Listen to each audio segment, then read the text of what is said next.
Welcome back to the Crusader Coaches Show here on Country 93.1, live from Pints and Courts Pub and Grill on Norton Street in Muskegon. My name is Matt Tjapkes, and once again joined by the head coach of the 4-2 Muskegon Catholic Central Crusaders, Coach Steve Czerwon. And Coach, a brand new team on the agenda for this week. It's Wyoming, which is actually a combination of what was two high schools 2 years ago, and really a team that shuffled a bunch of players together last year, got 5 wins as a big Class A school, and they've had a tough go of it this year, though, with an 0-6 record. But still, it's a big school, and winning is not foreign to them. No, it's the old Wyoming Park and Rogers actually combined into one school, kind of in the area that runs 28th Street to 54th Street down in Grand Rapids, over on the west side, if you're familiar with that area, kind of, right next to the city there. It's a big school. They have, I think they're at about 1,300. Their population was at 1,500 last year. I think they've dipped down to 1,300. But yeah, anytime you combine two schools, you're combining two sets of athletes. And I think when they started the new school, they hired some assistants who used to be at Grand Rapids West Catholic. Okay. And that's where these guys come from. So they have the coaches that are there have a very strong football pedigree. And when you really sit and break down their tape and watch them. These are people that have an excellent scheme, and they have excellent athletes, and they've just had a there's no way to say it. I think I've seen every game but one they played this year, and they've had some hard luck. I mean, they're beating the Sparta, which is a 5-1 team. They're leading that game with about 80 seconds to play in the game. They had an unfortunate break week 1 of the year where they lost. Allendale, they played them extremely tough in the first half. They might have been leading, or they were down by a few points, 4 points at halftime to Allendale, who's just an excellent school. And, they had to play last week. They had to play this Detroit East Village Prep, and people might not be familiar with it, but it is the old Detroit Crockett School. Who a big Class A school in Detroit, who's put together just some outstanding seasons and had a number of Division I athletes. So, we made a comment watching film very quickly. This is about the best 0-6 team you're going to ever see on film.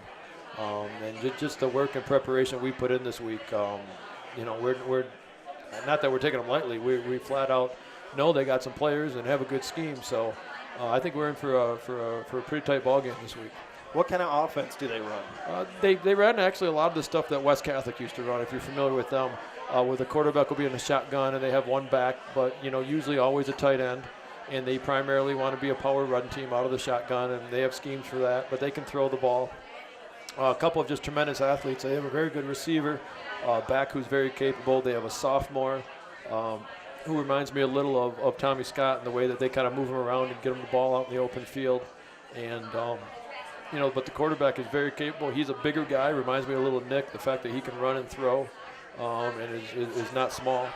And, that's kind of the scheme they go with. But if anybody's used to watching the kind of the Dan Roan West Catholic teams, very similar scheme to that. Yeah, we had an absolute classic game against them a couple of years ago over at MCC. So if people remember that game, that might be the kind of the similar looking offense. Now defensively, Are they doing pretty similar things as well? Yeah, they are. They're basically a 4-3 team.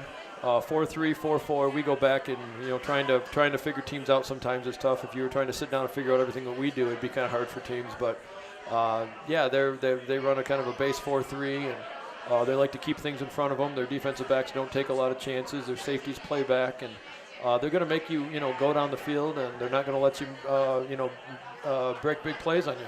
They want you to earn your way down, and they do a pretty good job. They got we're going to be.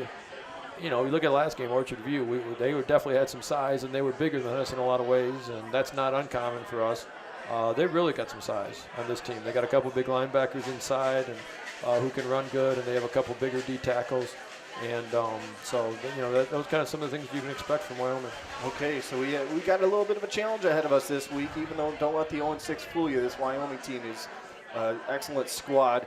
Now, once again, every week when we do the Coaches Show, we also bring on a student athlete, and we're going to have Lamar Jordan III coming on in just a little while. And we've got a good crowd here ready to see Lamar come on up. But, Coach, why don't you give us just a little perspective on what Lamar does for the team and what kind of young man he is. Yeah, Lamar's a junior, and he's been up last year as a sophomore. He starts for us at middle linebacker and tight end. And, right there, anytime you're talking about a kid that starts at those positions both ways, those are kids that have a tremendous amount of athletic ability, but also have some size to them and a certain sense of toughness. And, Lamar brings all those things for our team. He's just somebody who, we move around. He's versatile. We can line him up in the backfield at times to block as a fullback. We can line him up at tight end. We can throw him the ball. We just haven't had chances to really get him involved in the offense maybe as much as we'd like to, just because of the way some of the games have turned out with the score. But there's definitely some things that, some things we haven't used yet that he can do for us on offense. And he's a tremendous kid. He really is one of the leaders of the team in terms of, personality and kind of getting the kids going in pregame and in practice, and just really brings a great attitude to practice every single day. All right, so we'll have Lamar Jordan coming up in 3 minutes. Thanks once again to Coach Steve Czerwon for joining us. We'll be back with more of the Coaches Show after this here on Country 93.1.